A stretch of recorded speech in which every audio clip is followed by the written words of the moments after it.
ক্ষমতা দখলে রাখার জন্য ভয়ঙ্কর রকমের চক্রান্ত।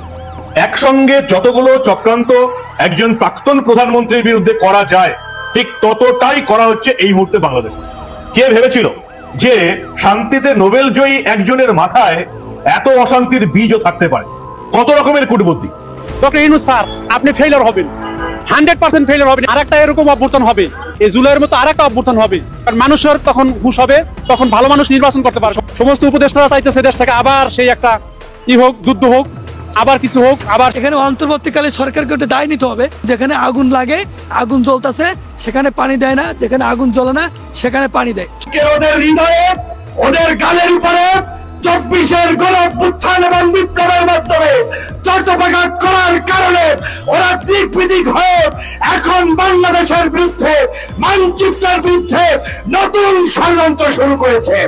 শেখ হাসিনাকে বাংলাদেশের ভোট থেকে সরাতে কত রকমের কূটবুদ্ধি অ্যাপ্লাই করা যায় সেটা দেখাচ্ছেন নোবেল শান্তি পুরস্কার জয়ী Mohammad Yunus. Very bad news for Sheikh Hasina এবং সজীব ওয়াজেদ জয় এবং তার পরিবারের জন্য।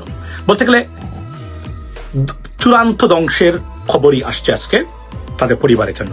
সর্বশেষ একটাই বোঝা গেছে, এরা কোটার জন্য আন্দোলন করে নেয়, মনে হয় ক্ষমতার জন্য আন্দোলন করছে। সচিবালয়ের বিভিন্ন কর্মকর্তাকে, কর্মচারীকে বিভিন্ন প্রলোভন দেখাইয়া ভয়ভীতির প্রদর্শন করিয়ে তারা সচিবালয় 12টার মধ্যে ত্যাগ করতে বলেছে। তারা গুজব ছড়াইছে স্বরাষ্ট্র মন্ত্রণালয়ে আগুন লাগেছে। রাত 3টার সময় সচিবালয়ের মতো একটা জায়গায় আগুন কিভাবে লাগে?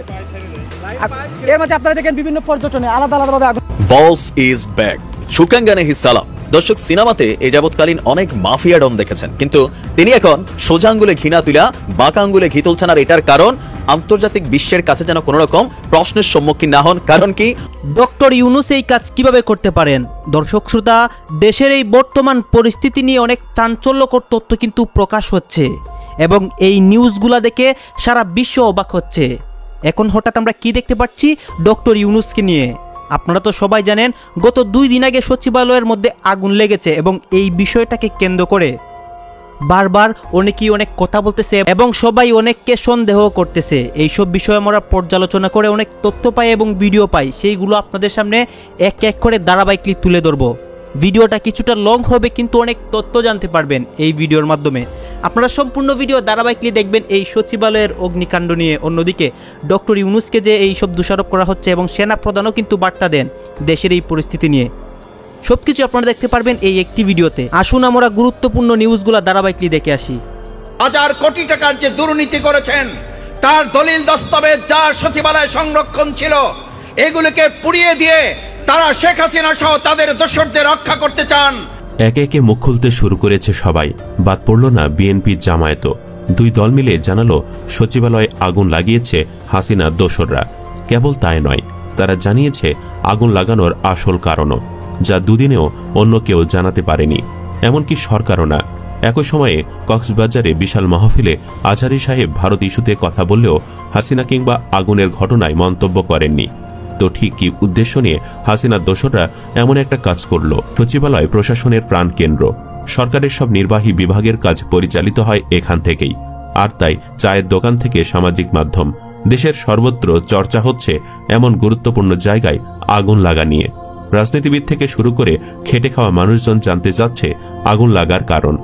এ বিষয়ে বিএনপির কেন্দ্রীয় নির্বাহী কমিটির সদস্য বীর মুক্তিযোদ্ধা কাজী মনিরুজ্জামান মনির বলেছেন, সচিবালয়ে ভয়াবহ অগ্নিকাণ্ড হয়েছে। যাদের বিরুদ্ধে এ দেশ থেকে 1000 কোটি টাকা পাচার ও দুর্নীতির অভিযোগ উঠেছে, তারাই পাচারের তথ্য ও কাগজপত্র মুছে ফেলতেই সচিবালয়ে আগুন দিয়েছে। তিনি বলেন, আশা করি তদন্ত কমিটি অগ্নিকাণ্ডের সঙ্গে কারা জড়িত তারা তা খুঁজে বের করবে। কাজী মনির আরও বলেন, দেশকে ধ্বংস করতে আওয়ামী লীগের দোসররা এখনও ষড়যন্ত্র চালাচ্ছে।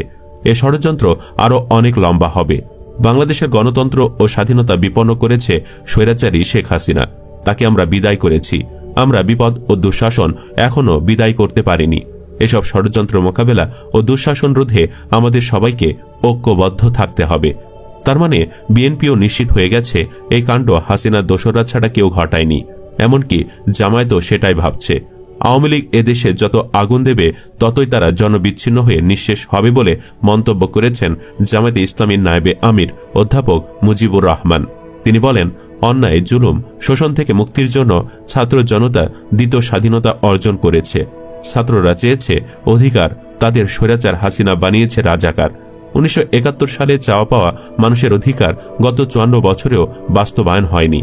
যাকে বলা হয়েছে স্বাধীনতার নায়ক, সেই শেখ মুজিবুর রহমান গণতন্ত্রকে গলা টিপে হত্যা করে এদেশে সব রাজনৈতিক দল নিষিদ্ধ করে একদলীয় শাসন ব্যবস্থা বাকশাল কায়েম করেছেন। সব মিলে আগুন নিয়ে এখনো চলছে দোষারোপ। সামাজিক মাধ্যম ফেসবুকেও পোস্ট দিয়ে কেউ ক্ষমতাচ্যুত আওয়ামী লীগের যোগ সাজস দেখছে, আবার কেউ আমলাদের ওপরে দোষ চাপাতে যাচ্ছেন। আগুন লাগার পর ফেসবুকে পোস্ট দিয়েছেন মোহাম্মদ গিয়াস উদ্দিন। তিনি একজন সরকারি কর্মকর্তা। ফেসবুক পোস্টে তিনি লিখেছেন, সচিবালয় অগ্নিকাণ্ড ঘটনা এটা কোনো দুর্ঘটনা নয়, এর সঙ্গে ফ্যাসিস্টদের দোসররা জড়িত। আতিকুল ইসলাম হাওলাদার নামে অপর এক ব্যক্তি তার পোস্টে লিখেন, সচিবালয় আগুন, সন্দেহের তীর পিরোজপুর উন্নয়ন প্রকল্প এর দিকে এবং ভান্ডারিয়ার মুখ্য সচিব তোফাজ্জল মিয়ার দিকে। এই পোস্টের নিচে এম এ মিরাজ নামে অপর এক ব্যক্তি কমেন্টস করে লিখেছেন, ঠিকই আছে, স্বৈরাচারের সময় অনেক ক্ষমতা দেখাইছে, বাপ বাপকেও ছাড়ে না। একটি বেসরকারি টেলিভিশনের ইসলামী অনুষ্ঠানের উপস্থাপক আরকানুল্লাহ হারুনি ফেসবুকে পোস্টে লিখেছেন, স্বৈরাচারের নিয়োগপ্রাপ্ত কতিপয় সচিব নাশকতামূলক আগুনের সাথে জড়িত, আবার তারাই তদন্ত কমিটির সদস্য, যেন শিয়ালের কাছে মুরগি বর্গা দেওয়া।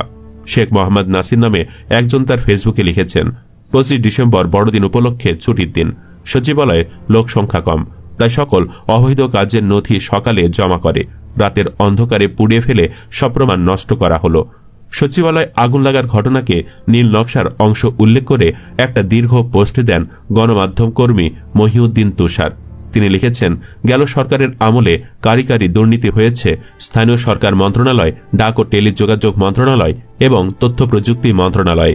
এই মন্ত্রণালয়গুলোর দায়িত্বে রয়েছে জুলাই আগস্ট আন্দোলনের 2 সেনানায়ক নাহিদ ইসলাম এবং আসিফ মাহমুদ। দুর্নীতিবাজ এবং দুর্নীতিবাজের দোসর জানত সবাইকে ম্যানেজ করা গেলেও এই 2 উপদেষ্টাকে ম্যানেজ করা কঠিন হবে। গেল সরকারের আমলে কে বা কারা দুর্নীতি করেছে, কারাই বা এর সাথে জড়িত, সবকিছু আয়নার মতো পরিষ্কার হয়ে যাবে। আমাদের দেশের মধ্যে আমাদের কোনো কি বলে দেশপ্রেম নাই, সিম্পল, এটার কোনো শর্টকাট নাই। আমাদের মধ্যে কোনো অ্যাকচুয়ালি দেশপ্রেম নাই। দেশপ্রেম থাকলে আমরা জেনে বুঝে, এখন যারা এগুলা করতেছে ভারতের আর আমাদের এখানে তাদের লোক দিয়ে নাশকতা করাইতে হয় না। এখানে আমাদের লোকজনই আমাদের নিজেদের দেশের 12টা বাজিতে এখন ওস্তাদ।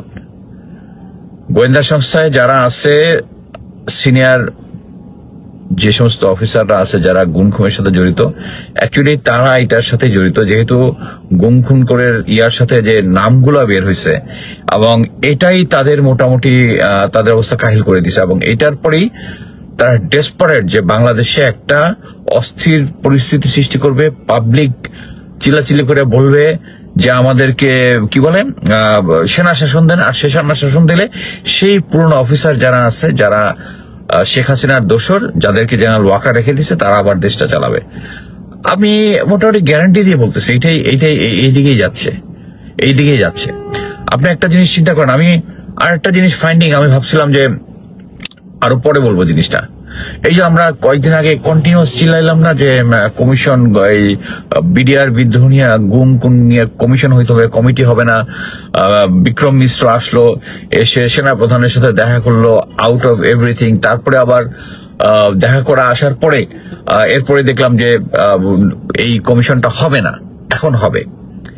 সবচেয়ে দুঃখজনক হচ্ছে যে সিনিয়র লিডারশিপ, রিটায়ার্ড লিডারশিপ যারা প্রশাসনের সাথে বসেছে, তাদের 2 জন আমাকে কল করেছে, আর 2 জন সাংবাদিক আমাকে কল করে বললো যে ভাই আপনারা যে এত দৌড়াদৌড়ি করতেছেন এই পিলখানার ঘটনা নিয়ে, বাট এটার ভিতরে যে অবস্টাকল যেটা, এটা তো ভাই আসিফ নজরুল না, আইন মন্ত্রণালয় না, এটা আপনাদের লোক। অবশ্য আমাদের লোক মানে লেফটেন্যান্ট জেনারেল হাফিজ, যিনি জেনারেল ওয়াকারের রিকমেন্ডেশনে ইয়া হয়েছেন, কি বলে ডিফেন্স উপদেষ্টা হয়েছেন, ডিফেন্স অ্যাডভাইজার হয়েছেন, এবং লেফটেন্যান্ট জেনারেল জাহাঙ্গীর যিনি স্বরাষ্ট্র উপদেষ্টা আছে, এবং ব্যাকগ্রাউন্ড হচ্ছে জেনারেল ওয়াকার। এরা 3 জন মিলে চেষ্টা করতেছে এই কমিশন, এতদিন করতেছিল যে কমিশন যেন না হয়, শেষ পর্যন্ত করেছে, কিন্তু প্রতিটা জায়গার মধ্যে সে বাধা দেওয়ার চেষ্টা করতেছে। আপনি কোথায় যাবেন এখন? জেনারেল ওয়াকার ভালো মতোই জানে যে 25 ফেব্রুয়ারিতে 2009 সালে উনি নিজেই ওখানে ছিল, he will be subject to this court. So যত ধরনের অসহযোগিতা আছে এগুলা করতেছে, এবং আমি অ্যাকচুয়ালি গ্যারান্টি দিয়ে বলতে পারি এই জেনারেল ওয়াকার এবং এর সাথে যারা স্ট্রেংথ যারা আছে পুরোনা নাম বলে আমি নিজেকে টায়ার্ড করতে চাচ্ছি না, এদেরকে এবং গোয়েন্দা সংস্থাগুলোকে 9DB, জিওসি, ডিজি, বিজিবি এবং ঢাকার কমান্ডারগুলো এগুলোকে যদি না সরান এই জিনিস চলতে থাকবে। আপনার প্রফেসর ইউনুসের গোয়েন্দা সংস্থার উপরে কোনো কন্ট্রোল নাই, যারা কন্ট্রোল করতেছে সব আওয়ামী লীগের দোষ, সব। NSI তে তো মানে কয় হাজার সব ছাত্রলীগের লোকজন এখানে জয়েন করছে, আর যারা এখন পর্যন্ত আছে, ডিজি চেঞ্জ হয়েছে বাট এখন পর্যন্ত যারা আছে তারা সবাই আওয়ামী লীগের লোক। DGFI এর সেম জিনিস। তো আপনি মানে একটা কথা হচ্ছে, অনেক আগে একটা জিনিস কথা, হাত পা বাহিন্দা চৌদিকে ফালাই দিয়ে বলতেছে আপনি সাঁতার কাটতে, বাংলাদেশ সাঁতার কাটতে পারবেন না, ডুবে যাবে। সিম্পল। এই জিনিসগুলো যদি ব্যবস্থা যদি না করেন বাংলাদেশের কোনো হোপ নাই। এই যে দেখেন আমাদের বিজ্ঞানী আইটি বিজ্ঞানী জয় ওখান থেকে বললো যে আমাদের পরিবারের কোনো প্রমাণ নাই।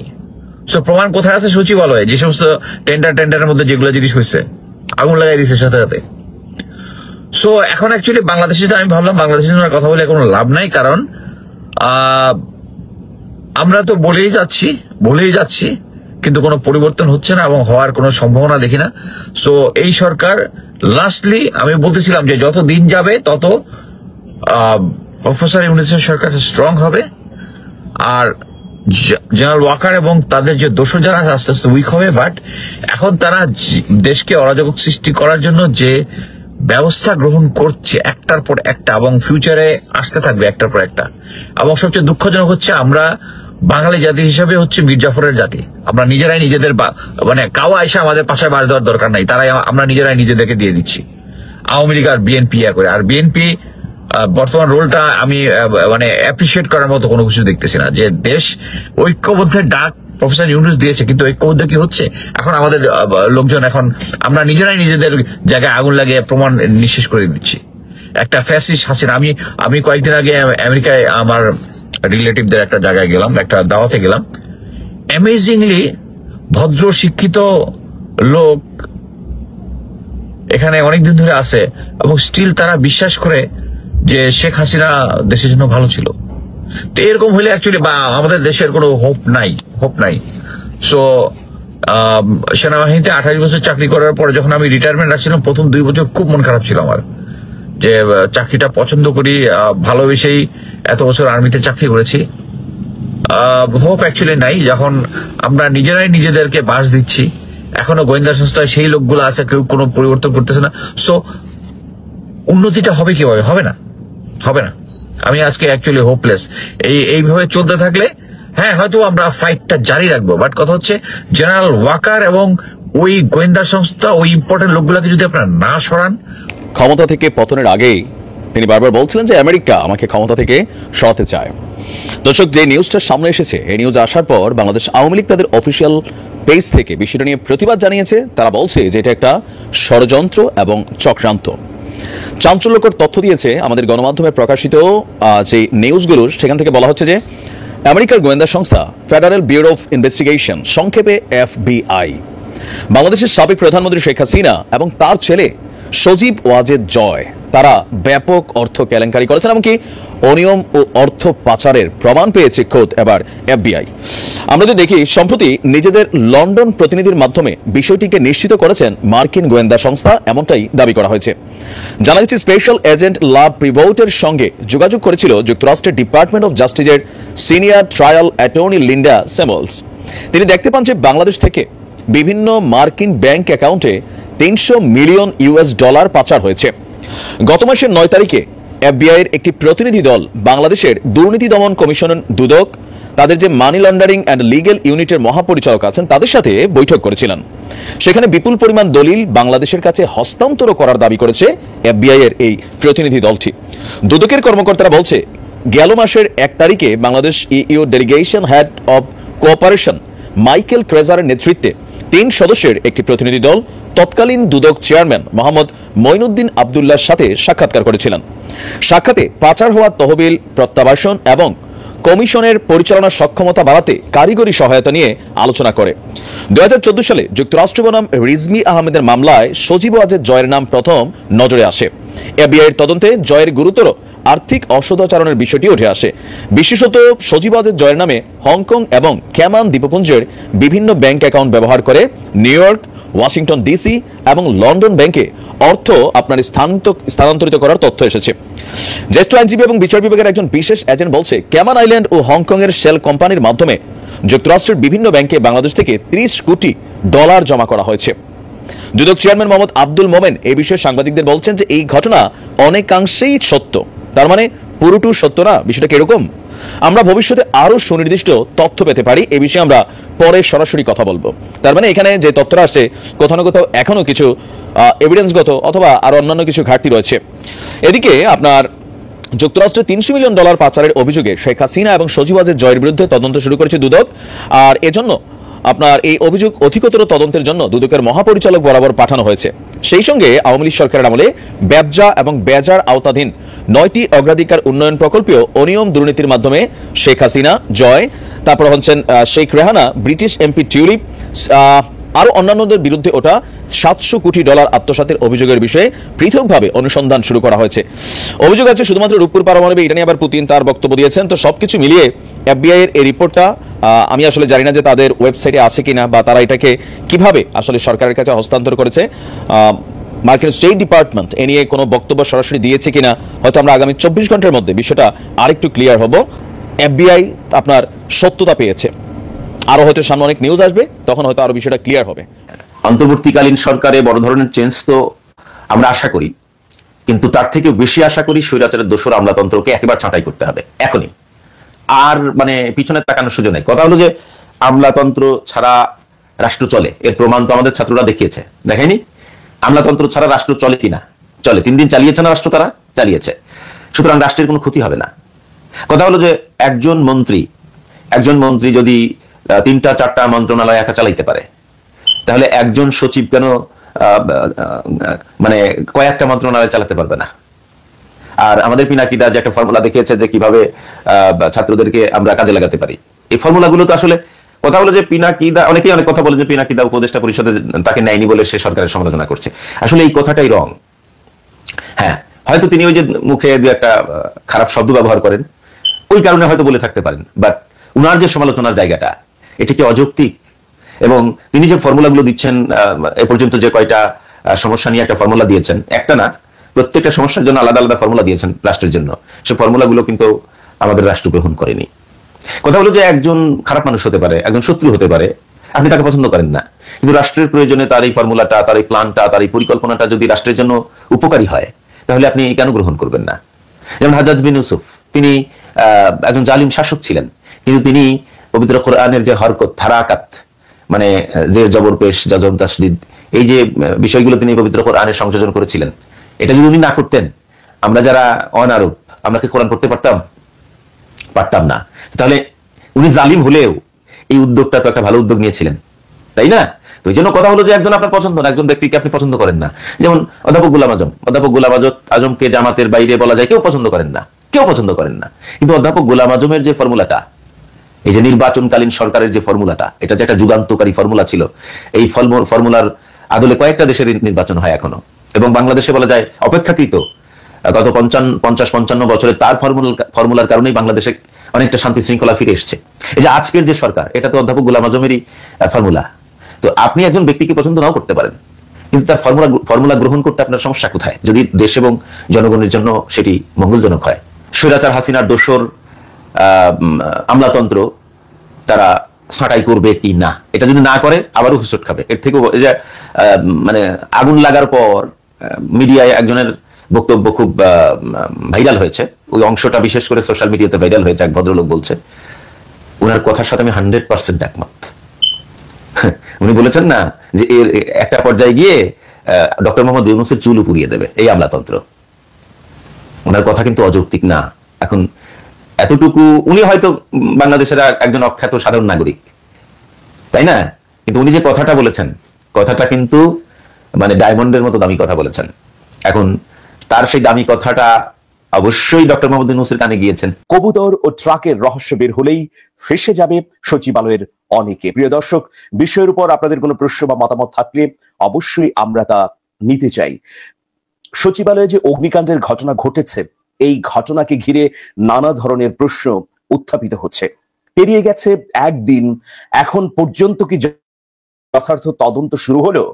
এখন পর্যন্ত কি চিহ্নিত করা গেল যে এর পেছনে নাশকতা, ষড়যন্ত্র না স্রেফ দুর্ঘটনা? নানা ধরনের প্রশ্ন উঠছে।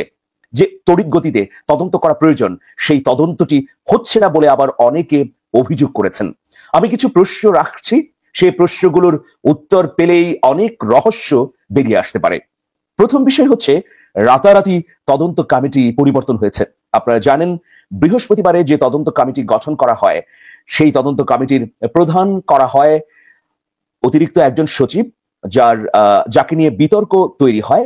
সেই সচিবকে নিয়ে বিতর্ক তৈরি হবার পরে রাতে, মানে বৃহস্পতিবার রাতে, নতুন আরেকটি তদন্ত কমিটি গঠিত হয়। আমি বলতে চাই যে মোহাম্মদ খালেদ রহিম, তিনি হচ্ছেন মন্ত্রী পরিষদ বিভাগের অতিরিক্ত সচিব, জেলা ও মাঠ প্রশাসন বিভাগের। এই অতিরিক্ত সচিব খালেদ রহিমকে যখন সচিবালয়ের অগ্নিকাণ্ডের ঘটনায় গঠিত তদন্ত কমিশনের প্রধান করা হয়, তার নেতৃত্বে 7 সদস্যের কমিটি। পরবর্তীতে সোশ্যাল মিডিয়ায় এটা নিয়ে ঝড় উঠে। সেখানে একটা অভিযোগ ওঠে খালেদ রহিমের বিরুদ্ধে যে তিনি ফ্যাসিবাদী শাসনকালে ডিসি হিসেবে অবৈধ নির্বাচনের বৈধতা দিয়েছেন। এইরকম একটা ব্যক্তিকে কিভাবে সচিবালয়ের মতো স্পর্শকাতর জায়গায় অগ্নিকাণ্ডের ঘটনা হলো, যে অগ্নিকাণ্ডের পেছনে নাশকতা আছে বলে ইতিমধ্যে অভিযোগ উঠেছে, সেই কমিশনের প্রধান করা হলো। এই যখন সমালোচনা, নিন্দা বা তোলপাড় অবস্থা, তখন রাতারাতি এই কমিটিকে পরিবর্তন করা হলো। স্বরাষ্ট্র মন্ত্রণালয়ের একজন সিনিয়র সচিব এবং ফায়ার সার্ভিস ও সিভিল ডিফেন্স অধিদপ্তরের মহাপরিচালককে সদস্য সচিব করে 8 সদস্যের একটা কমিটি করা হলো বৃহস্পতিবার রাতে।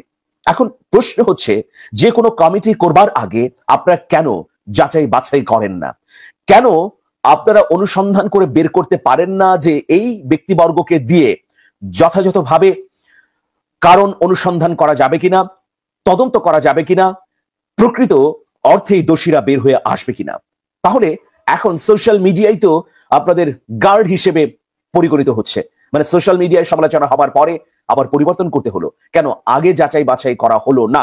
এই প্রশ্নটি কিন্তু জোরে সোরে উঠছে। তাহলে তদন্ত কমিশন বা কমিটি গঠন করার আগেই দুর্বলতা তো প্রকাশ পেয়ে গেল। কমিটি গঠন নিয়েই আসলে অন্যরকম একটা অব্যবস্থাপনা। এই বিষয়ে অবশ্যই যথাযথভাবে নজর দেওয়া প্রয়োজন ছিল। এর পরের প্রশ্ন হচ্ছে, কেন ট্রাক চাপা দেওয়া হলো? আপনারা জানেন যে যখন আগুনটি লাগে, তার 2 ঘন্টারও বেশি সময় পরে এই আগুন নেভানোর জন্য ফায়ার সার্ভিসের কর্মীরা সেখানে যান, 2টো থেকে 2:30টার মধ্যে। অথচ সচিবালয়ের পাশেই ফায়ার সার্ভিসের একটা দপ্তর আছে। যাই হোক, এত দীর্ঘ সময় পরে সচিবালয়ে গিয়ে আগুন নেভানোর উদ্যোগ নেওয়া হলো, কিন্তু সচিবালয়ের সামনের রাস্তাটি বন্ধ করা হলো না। ঢাকা শহরে এমন কি কোথাও দেখাতে পারবেন যে বড় ধরনের অগ্নিকাণ্ডের পর সেই রাস্তা বন্ধ করা হয়নি? তাহলে কেন সচিবালয়ের সামনের রাস্তা ব্লক করে দেয়া হলো না? সচিবালয়ে আগুন লেগেছে, এটা তো একটা ভয়াবহ ঘটনা। সেই আগুন নির্বাপনের জন্য ফায়ার সার্ভিস গিয়েছে, ফায়ার ফাইটাররা কাজ করবেন, অবশ্যই রাস্তা তো বন্ধ করতে হবে। এখন ফায়ার ফাইটাররা বা ফায়ার সার্ভিসের পক্ষ থেকে এটা বলা হতে পারে যে এই দায়িত্ব তো আমার ছিল না। তাহলে প্রশ্ন হচ্ছে, ফায়ার সার্ভিসের যদি এই দায়িত্বটি নাও থাকে, ওই সময় সচিবালয়ে আইন শৃঙ্খলা রক্ষাকারী বাহিনীর দায়িত্বে কারা ছিলেন? তারা কেন এই অবহেলাটি করলেন? এখন এই অবহেলার সুতো ধরে আমরা যদি বলি, ইতিমধ্যে ট্রাক ড্রাইভার সুমন এবং হেল্পার ফরহাদকে গ্রেফতার করা হয়েছে। সোহানুজ্জামান নয়ন নিহতের ঘটনাটি অত্যন্ত মর্মান্তিক। তিনি আসলে পানির পাইপ টানার জন্য রাস্তা পার হচ্ছিলেন, এই সময় ট্রাক চাপা দিয়ে তাকে হত্যা করে। এই যে ট্রাক চাপা দিল, এর পেছনের ঘটনা কি? ড্রাইভার সুমন এবং হেল্পার ফরহাদকে রিমান্ডে নিলেই পূর্ণ ঘটনা বেরিয়ে আসতে পারে যে এর মধ্যে কোনো স্যাবোটেজ বা ষড়যন্ত্র আছে কিনা। কিন্তু দুঃখের বিষয় হচ্ছে যে তাদেরকে কেবলমাত্র কারাগারে আটক করা হয়েছে, কারাগারে পাঠানো হয়েছে, এখন পর্যন্ত রিমান্ডে নেওয়া হয়নি। প্রিয় দর্শক, দেখুন, রিমান্ডে না নিয়ে তাদেরকে কারাগারে পাঠিয়ে দিয়ে বলা হয়েছে যে এই তদন্ত শেষ না হওয়া পর্যন্ত তাদেরকে ছাড়া যাবে না। কিন্তু প্রশ্ন হলো তাদেরকে তো রিমান্ডে নিয়ে তথ্য বের করা প্রয়োজন, সেই কাজটিও হয়নি। এরপরে আমরা আসতে চাই যে ফায়ার সার্ভিসের মহাপরিচালক brigadier general Zahed Kamal BDNews24.com কে বলেছেন যে অগ্নিকাণ্ডে ক্ষতিগ্রস্ত ভবনে আমরা বেশ কিছু মৃত কবুতরও দেখেছি যেগুলো ওখানে থাকতো। তদন্ত শেষ হবার আগেই তিনি তদন্ত কমিশনের সদস্য সচিব কিভাবে বললেন যে বেশ কিছু মৃত কবুতর পেয়েছি, সেই কবুতরগুলো ওইখানে থাকতো। আমরা যতটা জানি ৫ম এবং ৬ষ্ঠ তলায় মৃত অসংখ্য কবুতর পাওয়া গেছে। এই কবুতরগুলো ওইখানে যে থাকতো, এটা কেন আগ বাড়িয়ে ফায়ার সার্ভিসের মহাপরিচালক বলছেন? তাকে তো এখন ওই কবুতরগুলো যে সেখানে থাকতো আগুন লাগার আগে সেই অবস্থানের ভিডিও দেখাতে হবে, নইলে তার বক্তব্য নিয়ে তো বিতর্ক তৈরি হবে। কারণ কবুতরকে ঘিরে অনেক সন্দেহ কিন্তু জমাটবদ্ধ হচ্ছে যে কবুতর পাঠিয়ে রিমোট কন্ট্রোলের মাধ্যমে অগ্নিকাণ্ডের ঘটনা ঘটানো হয়েছে। কিন্তু ফায়ার সার্ভিসের মহাপরিচালক, যিনি আবার তদন্ত কমিশনের সদস্য সচিব, তিনি বলছেন যে ওইখানে কবুতর থাকতো। মানে তিনি আগেই নালিফাই করে দিচ্ছেন কবুতরকে ঘিরে সন্দেহের ঘটনাকে। দ্বিতীয় বিষয় হচ্ছে ফায়ার সার্ভিসের আরেক কর্মকর্তা, তার নাম শাহজাহান শিকদার, তিনি BDNews24.com কে বলেছেন যে 7 নম্বর ভবনের 7ম এবং 8ম তলা থেকে আগুনে পুড়ে যাওয়া একটি কুকুরের মরদেহ উদ্ধার করা হয়েছে। 7 বা 8 তলায় তিনি বলেছেন। আমরা যতটা জানি যে 8 তলা থেকে একটা কুকুরের মরদেহ পাওয়া গেছে, সেই কুকুরটি ফুলে গেছে এবং সেই কুকুরটি সম্পূর্ণরূপে পুড়ে গেছে। এখন প্রশ্ন হচ্ছে সচিবালয়ের এরকম একটি সুরক্ষিত ভবন থেকে কিভাবে কুকুরের মৃতদেহ বের হয়? আমরা তো সচিবালয়ে নিয়মিতই গমন করি, কুকুরকে উঠতে তো কখনো দেখিনি। যারা সচিবালয়ে গিয়েছেন তারা জানেন প্রধান গেট পার হলেই হাতের ডানেই যে ভবনটি, সেটি হচ্ছে 7ম ভবন। এখানে 10টি তলা রয়েছে। এই ভবনে গুরুত্বপূর্ণ মন্ত্রণালয় রয়েছে। আমাদের এই অন্তর্বর্তী সরকারের ছাত্রদের মধ্য থেকে যে 2 জন প্রতিনিধি আছেন, 3 জন আছেন, 2 জনকে দপ্তর দেওয়া হয়েছে, তার মধ্যে আসিফ মাহমুদ এবং নাহিদ ইসলাম। আর এত সব দপ্তরের মধ্যে সম্পূর্ণরূপে পড়ে গেছে নাহিদ ইসলামের ডাক ও টেলিযোগাযোগ এবং আসিফ মাহমুদ সজীব ভুইয়ার যুব ও ক্রীড়া মন্ত্রণালয়ের সবগুলো অফিস। সন্দেহজনক নিশ্চয়ই। এখন প্রশ্ন হচ্ছে কবুতর কেন পাওয়া গেল, তার সুস্পষ্ট কারণ বের করতে হবে। কুকুর কেন পাওয়া গেল, তার কারণ বের করতে হবে। কেন সেই সময় রাস্তা বন্ধ করে দেওয়া হয়নি যখন ফায়ার সার্ভিস অপারেশনটি শুরু করলো? আর ওই সময়ে দায়িত্বরত আইন শৃঙ্খলা রক্ষাকারী বাহিনীর কারা উপস্থিত ছিলেন যারা এই অবহেলা করলেন? এই প্রশ্নগুলোর উত্তর বের করুন, তাহলে দেখবেন একদম রহস্য বেরিয়ে এসেছে এবং এর সঙ্গে যুক্ত সচিবালয়ের অনেকে থাকতে পারেন, সেটিও। তো একজন প্রাক্তন প্রধানমন্ত্রীর বিরুদ্ধে করা যায়, ঠিক ততটাই করা হচ্ছে এই মুহূর্তে বাংলাদেশে। কে ভেবেছিল যে শান্তিতে নোবেল জয়ী একজনের মাথায় এত অশান্তির বীজও থাকতে পারে? কত রকমের কূটবুদ্ধি। শেখ হাসিনাকে বাংলাদেশের ভোট থেকে সরাতে কত রকমের কূটবুদ্ধি অ্যাপ্লাই করা যায় সেটা দেখাচ্ছেন নোবেল শান্তি পুরস্কার জয়ী মোহাম্মদ ইউনূস। এবং তারপরে শেখ হাসিনাকে পেলেই যে ভোটে দাঁড়ানো তো অনেক দূরের কথা, পেলেই যে তাকে ঝুলিয়ে দেওয়ার ব্যবস্থা চলছে, সেটা বাংলাদেশের বর্তমান পরিস্থিতি দেখলে পরিষ্কার বোঝা যায়। কিভাবে শেখ হাসিনাকে একের পর এক মামলায় জড়িয়ে দিচ্ছে মোহাম্মদ ইউনূসের অন্তর্বর্তীকালীন সরকার। এমন ভাবে মামলায় জড়ানো হচ্ছে, ভোটে দাঁড়ানো তো অনেক দূরের ব্যাপার। ওই যে বললাম, পেলেই ঝুলিয়ে দেবে মোহাম্মদ ইউনূস। হাসিনার বিপদ এখন তার দেশের মধ্যেই লুকিয়ে আছে। ঠিক কি কি হচ্ছে এই মুহূর্তে, ভারত সরকার কি ব্যবস্থা নিচ্ছে, হাসিনাকে কি ভারত সরকার বাংলাদেশে মোহাম্মদ ইউনূস সরকারের হাতে তুলে দেবে, সবটা শোনাবো আপনাদের। এই প্রতিবেদন শেষ অবধি দেখুন। আমি মানব, তা নিউজ বাংলায় আপনাদের স্বাগত জানাচ্ছি।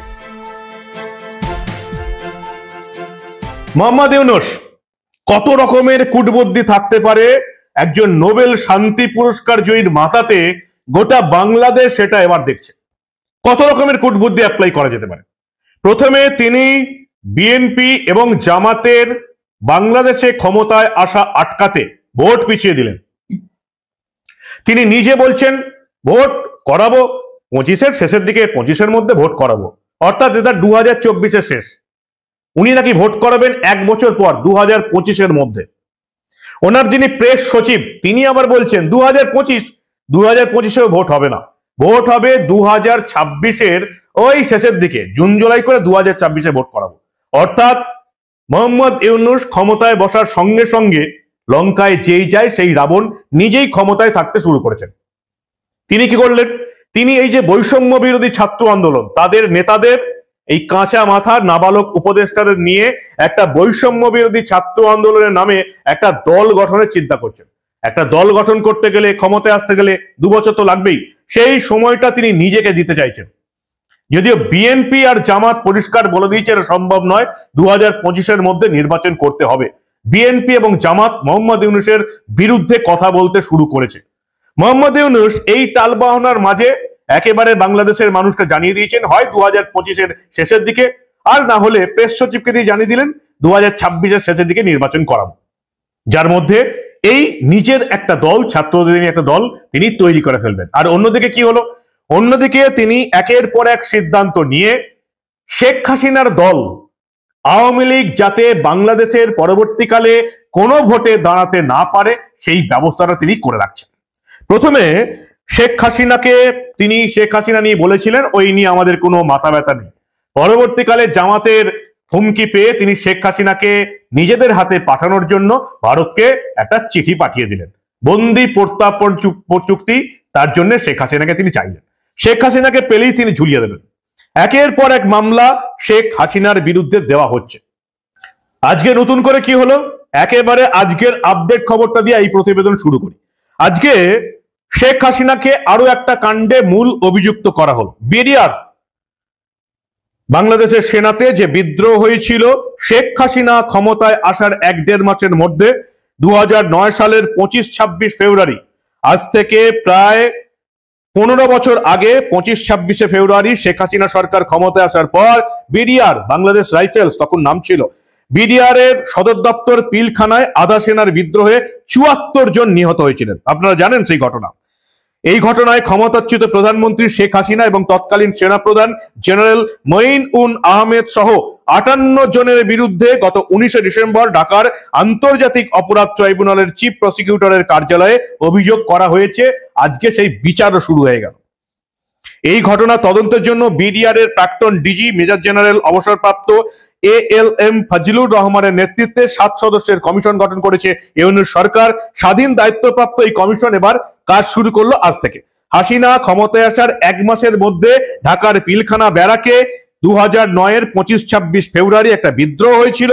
বিদ্রোহী জওয়ানরা 74 জনকে হত্যা করেছিল, তার মধ্যে 57 জনই। গাইজ, আপনারা তো দেখলেন এখানে কি কথা হচ্ছে। অনেকেই কিন্তু অনেক কথা বলতেছে, অনেকে ডক্টর ইউনূসকে দোষারোপ করতেছে, আবার অনেকে এই বিষয়টাকে কেন্দ্র করে আওয়ামী লীগকে দোষারোপ করতো। আপনারা তো সবাই জানেন যে দেশের মধ্যে যা কিছুই হয় না কেন, অনেকে বলতেছে আওয়ামী লীগের নেতাকর্মীরা বলতেছে তাদেরকে নাকি দোষারোপ করা হয়। আর সাধারণ মানুষরা কি বলে যে এইসব বিষয়ের তারা সুষ্ঠু তদন্ত চায় এবং তারা এই বিষয়গুলার বিচারও চায়। দর্শক শ্রোতা, এই দেশের বর্তমান পরিস্থিতি নিয়ে অনেক কিছু আপনাদেরকে দেখিয়েছি। এতক্ষণ আপনাদেরকে যা কিছু দেখিয়েছি সব কিছু কিন্তু আমরা সোশ্যাল মিডিয়া থেকে সংগ্রহ করেছি। এখানে আমাদের নিজস্ব কোনো মন্তব্য নেই। এইসব দেখে আপনাদের কি মনে হচ্ছে এবং আপনাদের মন্তব্য কি, এটা কিন্তু আপনারা অবশ্যই কমেন্ট বক্সে লিখে যাবেন। এবং আপনাদের কাছে আমার একটা রিকোয়েস্ট থাকবে, আমার চ্যানেলটি সাবস্ক্রাইব করবেন এবং পাশে থাকা বেল আইকনটি অবশ্যই বাজিয়ে যাবেন, যাতে করে নেক্সট ভিডিওটা সবার আগে আপনাদের কাছে পৌঁছায়। ধন্যবাদ।